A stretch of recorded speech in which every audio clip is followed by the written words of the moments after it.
ఓం పగపుగే పగిని పాగోదరి భగవాసనే.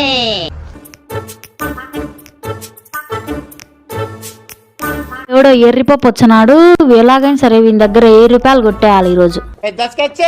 అమ్మా తల్లి, అమ్మా తల్లి, అమ్మా తల్లి, చెప్పురా నా భర్త.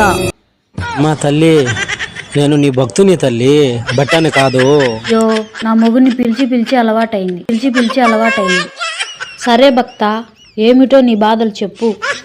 తల్లి, యాడికి పోయినా నా బాధ తీరడం లేదు తల్లి. ఎవరో చెప్తే నీ దగ్గరికి వచ్చిన నా బాధ ఎందుకు తీర్చు తల్లి. నువ్వు పూర్వజన్మలో కొన్ని ఘోరమైన పాపాలు చేశావు. నువ్వు వేప చెట్టు కింద కూర్చొని వెర్రిలేసి, బాదం చెట్టు కింద బాధపడుకుంటూ కూర్చొని, నిమ్మ చెట్టు కిందికెళ్ళి నీళ్లు దాగి అంతటితో ఊరుకోకుండా మామిడి చెట్టు కిందికెళ్ళి మజా తాగావు నాయనా. ఈ పాపాలే నిన్ను పట్టుకొని